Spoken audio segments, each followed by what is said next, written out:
If you'd asked me a year ago where I saw my marriage heading, I would have said forever. We had the kind of relationship people envy, at least, that's what I thought. I'm Jason Carter, 37, living in Atlanta, working as a marketing consultant. I'd been married to Vanessa for 8 years. She was beautiful, smart, and confident in that way that could light up any room. We met at a conference, of all places, hit it off instantly, and the rest, as they say, was history. Or at least, that's how it felt. Things started to shift about 6 months ago. It wasn't anything obvious at first. Vanessa had always been social, but suddenly she was too busy. Late nights out with friends, weekend events I wasn't invited to, and an attachment to her phone that felt different.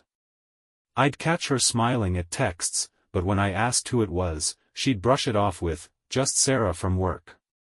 But Sarah didn't text at midnight. That I ignored it at first. We all get busy, right? But the distance between us grew. The little things we used to share, late-night talks, spontaneous weekend trips, even just sitting on the couch together, started to fade. She became more detached, like she was physically there but miles away mentally. The final clue was when she started talking about basketball. Vanessa had never cared about sports. But out of nowhere, she was going to games, suddenly an expert on players I'd never even heard her mention before. I thought it was weird, but I didn't press. Maybe she was just finding a new hobby, but deep down, I knew something wasn't right. That I just wasn't ready to face it yet. The real unraveling began one Friday night. Vanessa told me she was heading out to a girls' night with her coworkers, something she'd been doing more often lately. I didn't think much of it at first, but as the night dragged on and my texts went unanswered, that familiar, uneasy feeling crept in. It wasn't like her to completely ignore me.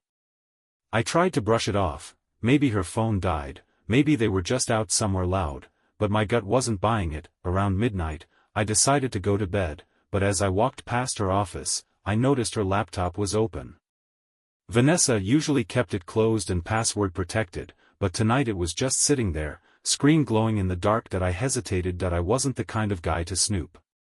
We'd built our marriage on trust, or at least, I thought we had. But something felt off, and I couldn't ignore it any longer. I sat down, opened her email, and the first thing I saw was a thread with the subject line, "Last night was wild." My heart started pounding. The emails were from someone named Marcus Turner. I didn't recognize the name at first, but as I scrolled through the messages, the pieces started to fall into place. Marcus was a professional basketball player. I'd heard his name on TV, seen him in ads around town. Tall, flashy, the kind of guy who attracted attention wherever he went. And apparently, he'd attracted my wife's attention too. The emails were explicit, way more than I ever wanted to see. They talked about the nights they'd spent together, the hotels, the things they did. But what hit me the hardest was the way Vanessa talked about me. Like I was some clueless fool sitting at home while she was out living this double life. "Marcus, when are you going to leave your boring husband? You know you'd be happier with me." "Vanessa, he's clueless. I don't even think he suspects a thing. But I'm not ready to deal with the mess yet. Let's just keep having fun for now." Reading those words felt like a punch to the gut. My hands were shaking, my vision blurring as the reality of it all sank in. The late nights, the sudden interest in basketball, the distance between us, it all made sense now. She was cheating on me with a damn basketball player. I closed the laptop, sat there in the dark for a while, trying to process what I'd just seen. Part of me wanted to call her right then, confront her while she was out, but another part of me, the calmer, more calculating part, knew I needed to wait. I needed to catch her in her own lies. So I waited, and when she finally walked through the door at 2 a.m., acting like nothing was wrong, I knew exactly what I had to do. When Vanessa finally walked through the door, it was almost 2 a.m. She kicked off her heels by the door, humming to herself like everything was perfectly normal. I was sitting on the couch in the dark, the TV off, just waiting. When she saw me, she jumped slightly, clearly not expecting me to be awake. "Jason? What are you doing up?" she asked, trying to keep her tone casual, but I caught the flicker of surprise in her eyes. Guilt? Maybe. Or maybe just fear of being caught. That I stood up slowly, my heart pounding in my chest but my face calm. I wasn't going to give her the satisfaction of seeing me fall apart. How was girls' night? I asked, my voice steady, almost too steady. She blinked, a little thrown off by the question. It was good, she replied quickly. Just a lot of catching up, you know. We went to that new lounge downtown. I nodded, taking a step closer. Oh yeah? Who all was there? She hesitated, just for a second, but it was enough. You know, the usual, Sarah, Megan. Her voice trailed off as she realized I wasn't buying it. That I crossed my arms, staring at her in the dim light. Funny, I said quietly. Because I was just on your laptop, and it seems like you've been spending your nights with Marcus Turner, not Sarah and Megan. Her face drained of color. For a moment, she didn't say anything, just stared at me like a deer caught in headlights. But Vanessa wasn't the type to stay frozen for long. She straightened her shoulders, her expression hardening. You went through my stuff, she snapped, flipping the script so fast it almost made my head spin. I can't believe you would invade my privacy like that. I laughed bitterly, shaking my head. Are you serious right now? That's your angle? I find out you're cheating on me, and you're mad because I looked at your emails? She didn't respond right away. Instead, she threw her purse on the counter and crossed her arms, mirroring my stance.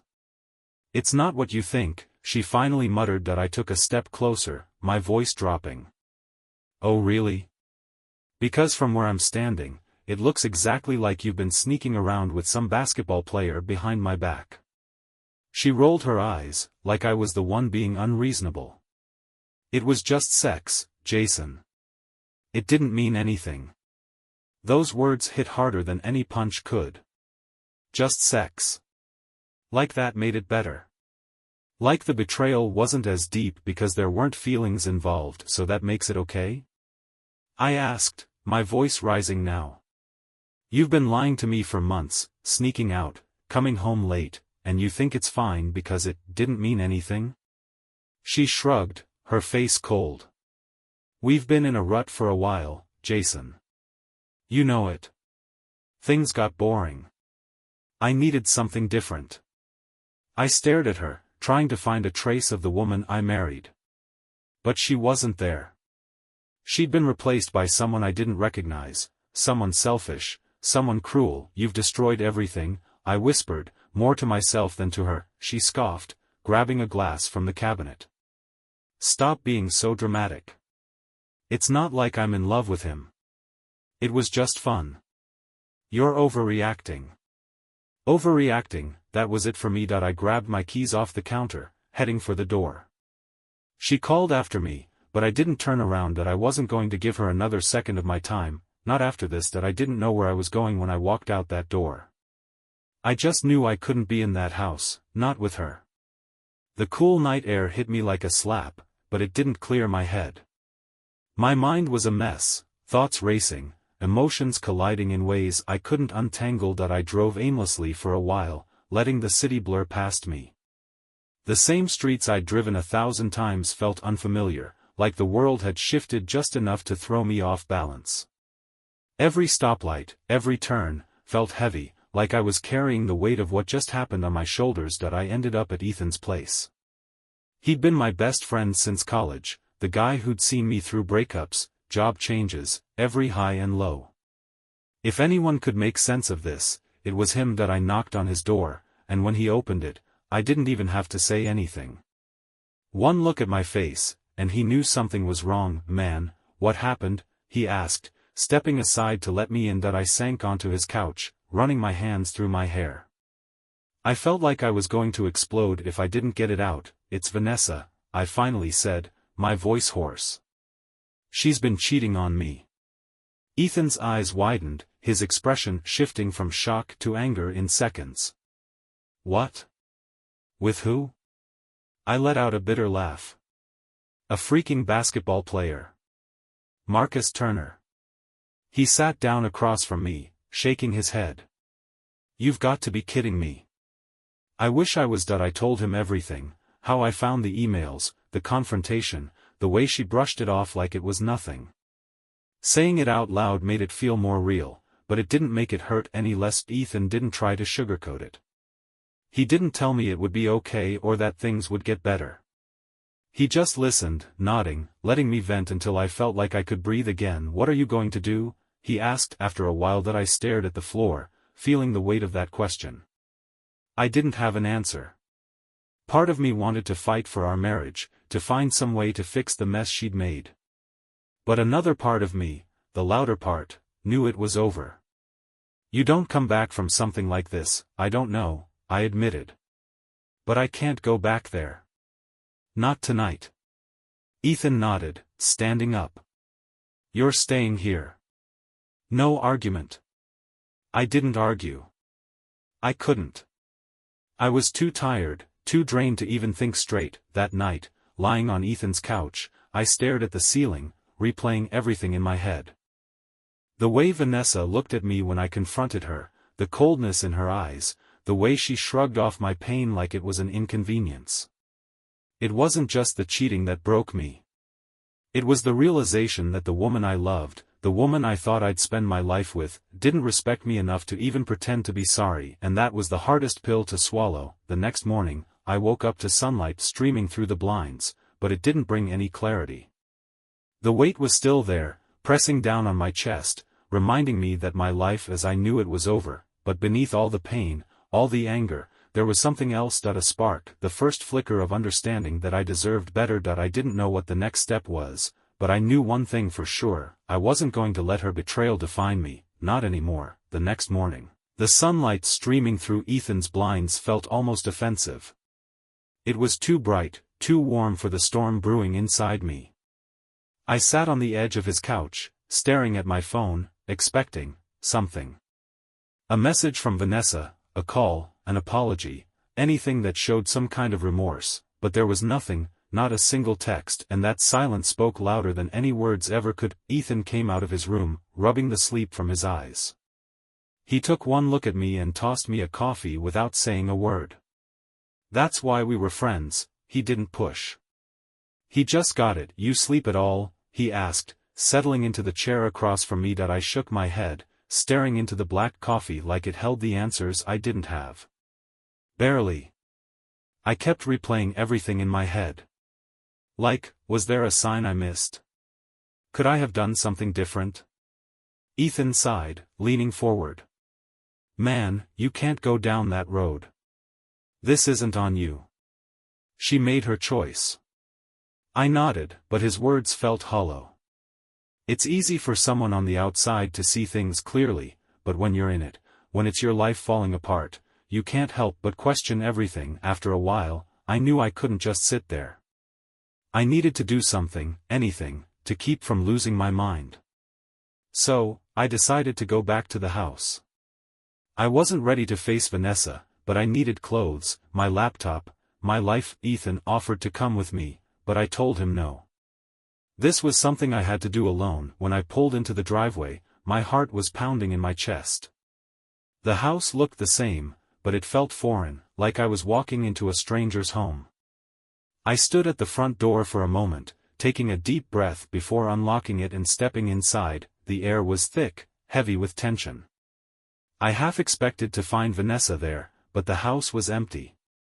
I moved through the rooms like a ghost, grabbing what I needed without lingering too long in any one place.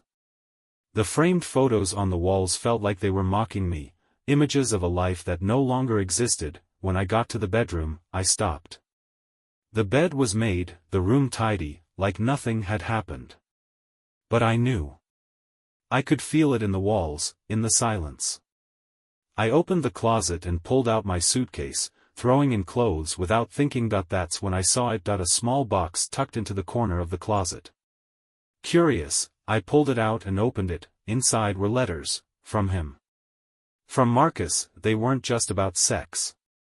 They were about feelings. About plans. About a future together. My stomach turned as I realized this wasn't just a fling. It wasn't some meaningless affair. Vanessa was planning a life with this guy. That's when the anger hit wasn't the fiery, explosive kind of anger. It was cold, calculated, the kind that settles deep in your bones. I closed the box, threw it back into the closet, and zipped up my suitcase. I was done. I walked out of the house without looking back, slamming the door behind me. This wasn't just about betrayal anymore. It was about taking back control of my life. When I got back to Ethan's, I felt different. Lighter, maybe. Like I'd finally crossed a line I couldn't come back from. You good? Ethan asked as I dropped my stuff in his living room. I nodded. Yeah. I'm filing for divorce. He didn't say I'm sorry or are you sure?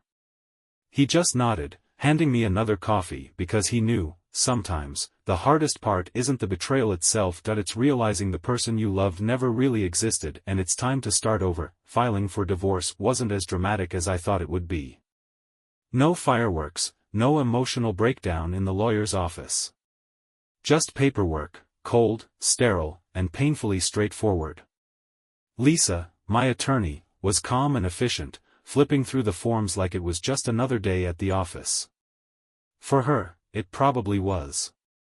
For me, it felt like I was signing away a chapter of my life I hadn't realized was already over. Are you sure you want to move forward with this? Lisa asked, looking over the rim of her glasses. I hesitated for a second, not because I doubted my decision, but because the finality of it hit me all at once. This wasn't just about Vanessa anymore. It was about accepting that the life I thought I had was gone. Yeah, I said finally. I'm sure. She nodded, sliding the papers across the table for me to sign. The pen felt heavier than it should have as I scrawled my name on the dotted lines, but with each signature, I felt a little lighter. Like I was peeling off a layer of skin that didn't fit anymore. When I walked out of that office, the sun was shining, and for the first time in weeks, I noticed it. The warmth on my face, the way the light hit the buildings, it felt like the world was still moving, even if mine had been stuck in place. Back at Ethan's, I tossed the divorce papers onto the coffee table and sank into the couch. He glanced over, raising an eyebrow. That's it? He asked. That's it, I replied, letting out a long breath. We sat in silence for a while, the weight of everything hanging between us. Then Ethan leaned forward, elbows on his knees. So what now? He asked. It was a good question. For the first time in a long time, I didn't have an answer. But maybe that was the point. Maybe it wasn't about having everything figured out. Maybe it was just about taking the next step, whatever that looked like. I don't know, I admitted. But I'm done sitting around waiting for life to happen to me. Ethan grinned, clapping me on the back. That's the spirit, man. Let's get out of here. You need a drink. We ended up at this dive bar downtown, the kind of place with sticky floors and a jukebox that only played classic rock. It was exactly what I needed. No pretense, no expectations, just a place to drown out the noise in my head for a while. As we settled into a booth with our beers, Ethan glanced around the bar and then back at me. You know, he said, you're handling this better than I thought you would. I laughed, taking a sip of my drink. Yeah. Feels like I'm barely holding it together. He shook his head. Nah, man. You're doing exactly what you need to do. You're moving forward. That's more than a lot of people can say. I let his words sink in. Maybe he was right. Maybe I was moving forward, even if it didn't feel like it all the time. Halfway through the night, Ethan nudged me, nodding toward the bar. You see her? He whispered. I followed his gaze and saw a woman sitting alone, sipping a drink and scrolling through her phone. She was pretty, in that effortless kind of way, with a confidence that reminded me of who I used to be before everything fell apart. Go talk to her, Ethan urged. I hesitated, the old nerves creeping in. But then I remembered what I'd promised myself. I wasn't going to let Vanessa's betrayal define me. I wasn't going to let it hold me back. So I stood up, took a deep breath, and walked over to the bar. Her name was Rachel, and for the first time in months, I felt something I hadn't felt in a long time, hope. Talking to Rachel felt surprisingly normal. No pressure, no expectations, just two people having a conversation. It wasn't about rebounding or proving something to myself, it was about feeling human again. She had this easy smile, the kind that made you forget how heavy your own world felt for a minute that we talked about everything and nothing. Music, the city, her job as an interior designer, and how I apparently have terrible taste in beer. It wasn't forced, it wasn't awkward, it just was. And that felt like a victory in itself. After about an hour, she glanced at her watch and smiled. I should probably head out before I stay here all night. I laughed, feeling lighter than I had in weeks. Yeah, wouldn't want to be responsible for keeping you from your beauty sleep. She chuckled and scribbled her number on a napkin, sliding it across the bar. In case you want to continue debating my superior beer choices sometime. I took the napkin, feeling a warmth in my chest that had nothing to do with the alcohol. I might just take you up on that. When I got back to Ethan's that night, he was already sprawled out on the couch, half asleep, but he perked up when he saw me walk in. Well, he asked, grinning like a kid waiting for gossip. I tossed the napkin onto the coffee table. Her name's Rachel. He let out a low whistle. Look at you, moving on like a champ. I rolled my eyes but couldn't wipe the stupid grin off my face. It wasn't about Rachel, not really, not yet, anyway. It was about me. It was about realizing that Vanessa's betrayal didn't have to be the end of my story. It was just a really crappy chapter. The next few days were different. I wasn't waking up with that same heavy feeling in my chest. The divorce papers were still sitting on Ethan's coffee table, but they didn't feel like a weight anymore. They felt like freedom. I texted Rachel a couple of days later, and to my surprise, the conversation flowed just as easily as it had at the bar. We made plans to meet up for coffee, something simple, no pressure. That afternoon, sitting across from her in a quiet little cafe, I realized something. I wasn't thinking about Vanessa. I wasn't replaying the betrayal in my head or wondering what I could have done differently. I was just there, in the moment, enjoying a conversation with someone new, and that was huge. After coffee, we took a walk through the park nearby, and for the first time in a long time, I felt like I was exactly where I was supposed to be, not because I was trying to replace what I'd lost, but because I was finally open to finding something new. As the sun dipped below the horizon, casting everything in that soft, golden glow, Rachel turned to me and smiled. You're not like most guys I meet, she said. I raised an eyebrow, smirking. Is that a good thing or a bad thing? She laughed, shaking her head. It's a good thing.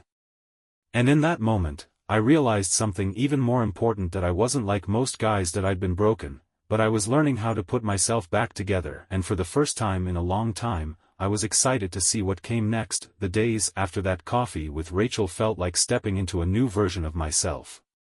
I wasn't just existing anymore, I was living. It was strange how quickly things shifted. The weight of Vanessa's betrayal, which had felt suffocating for so long, started to loosen its grip. It wasn't gone, but it wasn't the thing controlling me anymore. Rachel and I kept texting, and it felt effortless, like we'd known each other for years instead of just a chance meeting at a bar. We didn't dive into deep, heavy topics right away, no talk of exes or heartbreak. It was just light. Easy. And for the first time in months, I realized how much I needed that. But life has a funny way of reminding you that you're not out of the woods. It was a Tuesday afternoon when I got the text from Vanessa. I hadn't heard from her since the night I walked out, aside from a few legal documents being shuffled back and forth through our lawyers. But this was unexpected. Vanessa, we need to talk. It's important. I stared at the message for a long time, my mind racing with possibilities. Was she trying to apologize? To explain herself? Or worse, was she trying to fix things? I didn't respond right away. I wasn't sure I wanted to. But curiosity has a way of eating at you, and after a few hours of going back and forth in my head, I gave in. Me, what do you want, Vanessa? Her reply was almost immediate. Vanessa, can we meet? Just one conversation. Please. I should have ignored her. I should have deleted the message and moved on. But part of me needed closure, the kind that comes from seeing the person who hurt you and realizing they don't have power over you anymore. So, I agreed that we met at this quiet little cafe downtown, far from the places we used to frequent together. I got there early, mostly because I wanted to control the situation. I wanted to be the one waiting, not the one walking in. When Vanessa arrived, she looked different. Not physically, she was still the same beautiful woman I'd married, but there was something in her eyes. A tiredness, maybe. Or regret. I couldn't tell, and honestly, I didn't care. She sat down across from me, and for a moment, we just stared at each other. The silence was heavy, thick with all the things left unsaid. Finally, she spoke. "You look good," she said, her voice soft that I didn't respond to that. "I wasn't here for small talk." "What do you want, Vanessa?" I asked, cutting straight to the point. She sighed, running a hand through her hair. I wanted to explain. I raised an eyebrow. Explain? There's not much to explain, is there? You cheated. You lied. You threw away our marriage for a fling with a basketball player.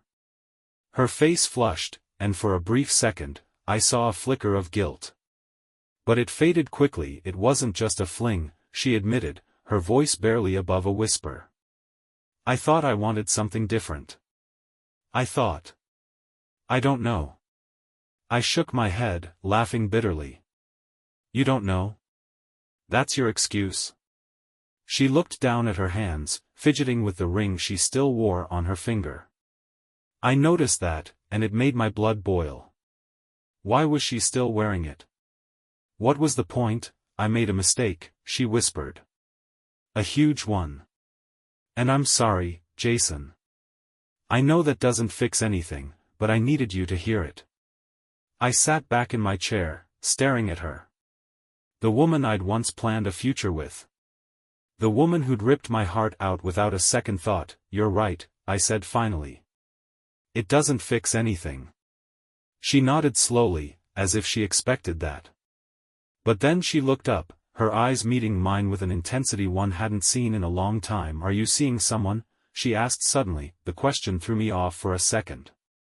I wasn't expecting it, and I didn't know how to answer.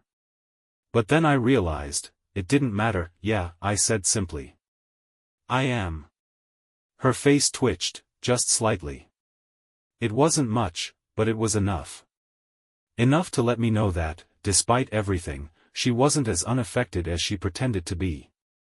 "She's not me," Vanessa said quietly, her tone laced with something I couldn't quite place. Bitterness? Jealousy? Maybe both. I smiled, standing up and grabbing my jacket. Exactly. And with that, I walked out of the cafe, leaving Vanessa and all the baggage she brought behind me. When I got back to my apartment, I texted Rachel. "Me, you free tonight?" Her reply came quickly. "Rachel, always. What's up?" I stared at the screen for a moment before typing back. "Me, I just realized how much better life is when you let go of what's holding you back." She sent back a smiley face, followed by, "Come tell me all about it." And I did, because for the first time in a long time, I wasn't looking back. I was finally moving forward. That night with Rachel felt like a breath of fresh air. No hidden agendas, no unspoken resentment, just two people figuring things out together. We sat on her couch, sharing a bottle of wine and laughing about everything and nothing. I told her about meeting Vanessa earlier that day, half expecting her to pull back or ask too many questions. But Rachel just listened, her gaze steady, like she wasn't afraid of my past. "So, how did it feel?" she asked after I finished telling her everything. I paused for a moment, really thinking about it. "Like closing a door I didn't realize was still open," I said finally. "It didn't hurt the way I thought it would. I didn't feel angry or sad. I just felt done." Rachel smiled, that soft, understanding smile of hers. "That's a good feeling, isn't it?" I nodded, realizing how right she was. It was a good feeling. I wasn't carrying that weight around anymore. For the first time since everything fell apart, I felt like I was in control of my own life. The next few weeks flew by in a blur of new routines. I was still dealing with the final stages of the divorce, lawyers, paperwork, splitting up assets, but it didn't consume me the way it had before. It was just another task to check off the list. I even started going back to the gym, reconnecting with old friends, and diving deeper into work projects I'd been neglecting. But the best part, Rachel, that we weren't rushing things. It wasn't some whirlwind romance trying to fill the void Vanessa left behind. It was slow, steady, and real. We'd cook dinner together, explore parts of the city I'd never bothered to visit before, and have late-night talks that reminded me what it felt like to be truly seen by someone. One night, as we were sitting on her balcony, watching the city lights flicker in the distance, she turned to me and asked, "Do you ever think about what would have happened if you hadn't caught Vanessa?" I thought about that for a moment. What if I'd never opened her laptop? What if I'd ignored the signs? I might have been stuck in a marriage that was already dead, pretending everything was fine while slowly losing myself in the process. "I don't think I'd be here," I admitted, glancing over at her. "Not just physically, but mentally. Emotionally." Catching her was the worst thing that ever happened to me. I paused, then smiled. "But also the best." Rachel didn't say anything. She just reached over and squeezed my hand, and in that simple gesture, I felt more connected than I ever had in my entire marriage. But life wasn't done throwing curveballs. A few days later, I got a call from Vanessa. I almost didn't answer, but curiosity got the better of me. Her voice was shaky, and for the first time, she sounded unsure of herself. "Jason, I need to tell you something," she said, her words rushed and breathless that I felt my stomach tighten, bracing for whatever bomb she was about to drop. "Marcus, he left," she confessed. "It turns out I wasn't the only one. He was seeing someone else, and now he's moved on." I didn't know what to say. Part of me wanted to laugh, karma, right? But another part of me felt nothing at all. Her drama, her heartbreak, it wasn't mine to carry anymore. "I'm sorry, Vanessa," I said, and for the first time, I actually meant it. Not because I still cared about her, but because it felt good to say the words and know they didn't have power over me anymore. But that's not my problem. I hung up the phone before she could respond, feeling lighter than I had in months. That night, I met Rachel for dinner. I didn't even mention the call. It didn't seem important. What mattered was the present, this moment, this connection. As we sat across from each other, sharing stories and laughing until our sides hurt, I realized something: life doesn't always go the way you plan. Sometimes, it falls apart in the worst possible way. But sometimes, that's exactly what you need, because when the dust settles, you're left with a blank slate, and the chance to build something even better. After that call from Vanessa, it felt like the last thread tying me to my old life had finally snapped. It was strange, how someone who once meant everything to you could become just another voice on the other end of the phone. I thought there would be more to it. More anger, more pain. But there wasn't. Just nothing. A week passed, and I didn't hear from her again. I figured she got the message loud and clear. I was done with her drama, done with the emotional roller coaster. But life has a way of testing you when you least expect it. It was a quiet Saturday afternoon when I saw her again. I was at the grocery store, picking up some things for dinner with Rachel later that night. I wasn't expecting to bump into Vanessa in the produce aisle. Of all places, she looked different, worn out, like life had caught up to her. There was a moment where our eyes met, and for a second, I thought she might just walk the other way. But she didn't. "Jason," she said softly, like we were still in the middle of something. "But we weren't, Vanessa," I replied, keeping my voice neutral. She hesitated, like she was searching for the right words. But there weren't any. Nothing she could say would change what happened. She started, but I held up my hand. "Don't," I said quietly. "There's nothing left to say." She looked like she wanted to argue, to plead her case, but then she saw it in my face, the finality. The door was closed, and it wasn't opening again. "I hope you're happy," she said finally, her voice a mix of bitterness and regret that I nodded. I am. And I meant it. That night, I told Rachel about running into Vanessa. She listened quietly, her eyes thoughtful but not judgmental. How did it feel? She asked. That I thought about it for a moment. Like I finally let go of something I didn't even realize I was still holding on to. Rachel smiled, reaching across the table to squeeze my hand. You've come a long way, Jason.